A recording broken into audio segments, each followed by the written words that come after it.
مجید جب موجود ہے تو پھر حدیث کی طرف کیوں جائیں، سنتوں کی طرف کیوں جائیں؟ تو دیکھتے ہیں کہ اس حدیث اور سنت کی کوئی شرعی حیثیت ہے، قرآن مجید ان کے بارے میں کیا کہتا ہے، اللہ رب العزت ان کے بارے میں کیا کہتے ہیں۔ تو کچھ آیات قرآن مجید کی احادیث اور سنت کے حوالے سے، ان کی اہمیت کے حوالے سے لکھی ہوئی نظر آ رہی ہیں۔ سب سے پہلے حدیث اور سنت کی شرعی حیثیت، اس کا مفہوم کیا ہے؟ اس کے مفہوم کے اندر دیکھ لیں، قرآن مجید کے احکامات کو واضح طور پر سمجھنے کے لیے حدیث اور سنت پر ایمان لانا ضروری ہے۔ بہت بنیادی بات کہ قرآن مجید کے اندر اللہ نے بہت سارے اکثریت سے جو احکامات اتارے ہیں وہ احکامات اجمالی طور پر نازل کیے، ان کی مکمل تفصیل قرآن مجید میں اللہ نے بیان نہیں فرمائی۔ اب ان احکامات کو مکمل طور پر واضح انداز میں سمجھنے کے لیے ہمیں حدیث اور سنت کی طرف جانا لازم ہے، ان پر ایمان لانا بھی لازم اور ضروری ہے، ورنہ قرآن مجید سمجھ آنا مشکل ہے۔ اسی طرح جس طرح ہمارے پاس قرآن مجید حجت ہے، ہمارے پاس جس طرح قرآن مجید بہت بڑی دلیل ہے، بہت بڑی حجت ہے، اسی طرح ہمارے لیے حضور کی احادیث اور حضور کی سنن بھی ہمارے لیے حجت ہیں۔ یعنی جس طرح قرآن مجید پر ایمان لانا فرض، لازم اور ضروری ہے، اسی طرح حضور صلی اللہ علیہ وسلم کی تمام احادیث اور سنتوں پر بھی ایمان لانا لازم، فرض اور ضروری ہے۔ جس طرح قرآن مجید کی آیات کا، احکامات کا انکار کفر ہے، اسی طرح حضور صلی اللہ علیہ وسلم کی کسی بھی ایک سنت، ایک طریقے کا انکار بھی دائرہ اسلام سے خروج اور کفر ہے۔ اب احادیث و سنت کی اہمیت قرآن کی روشنی میں، قرآن مجید میں اللہ رب العزت نے ہماری کیسے رہنمائی کی کہ ہم نے حدیث کی طرف، سنت کی طرف کس طرح جانا ہے۔ سب سے پہلی ہیڈنگ جو نظر آ رہی ہے، حضور صلی اللہ علیہ وسلم بطور نمونہ، حضور علیہ السلام بہترین نمونہ۔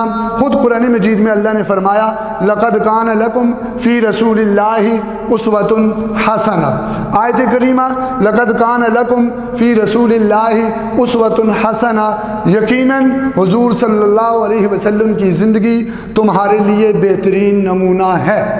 اب اس آیت سے پتہ چلتا ہے کہ ہم نے نمونہ اور آئیڈیل اگر تلاش کرنا ہے تو وہ رسول اللہ صلی اللہ علیہ وسلم کی زندگی میں موجود ہے، اور رسول اللہ صلی اللہ علیہ وسلم کی پوری زندگی اقوال افعال کا مجموعہ ہے، حضور کی پوری زندگی احادیث اور سنتوں کا مجموعہ ہے۔ تو خود اللہ ہمیں حکم دے رہے ہیں کہ بہترین نمونہ تم نے تلاش کرنا ہے تو میرے نبی صلی اللہ علیہ وسلم کی طرف رجوع فرما لو۔ اس کے بعد دوسری ہیڈنگ ہے اتباع رسول فرض، اتباع رسول فرض۔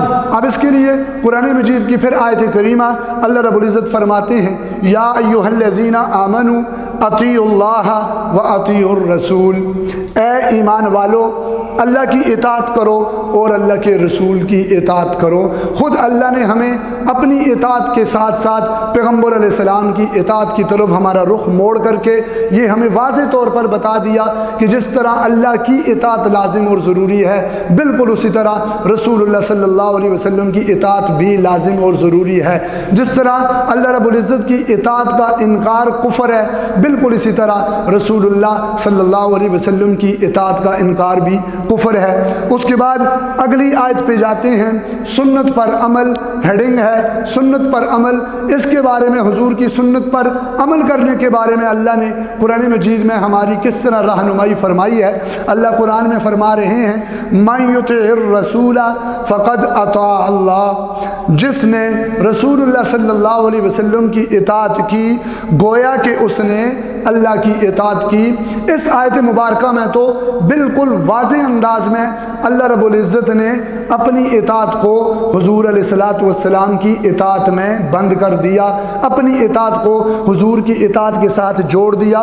مَن یُطِعِ الرَّسُولَ، جو میرے پیغمبر رسول اللہ صلی اللہ علیہ وسلم کی اطاعت کرے گا، فقط اطاع اللہ، اس کی اطاعت اللہ کی اطاعت ہوگی۔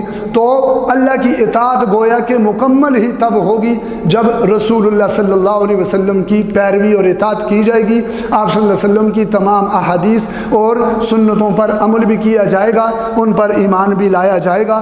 تو ساری بات کا خلاصہ کیا نکلا کہ حضور علیہ الصلوۃ والسلام کی ساری احادیث، آپ صلی اللہ علیہ وسلم کی ساری سنتیں یہ قرآن مجید کی تفسیر ہیں۔ گویا کہ قرآن مجید اجمال ہے اور حضور کی سنت حدیث اس اجمال کی تفسیر ہے۔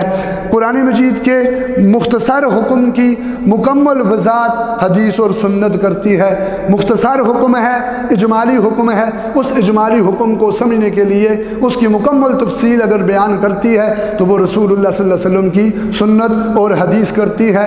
گویا کہ قرآن مجید کو سمجھنے کے لیے احادیث اور سنت پر ایمان لانا اور ان پر عمل کرنا ضروری ہے، ورنہ قرآن مجید کو سمجھنا ناممکن ہے۔ اللہ تعالی ہمیں سمجھ کی توفیق عطا فرمائے۔ ہمارا آج کا سبق مکمل ہوا۔ والصلاۃ والسلام علیکم۔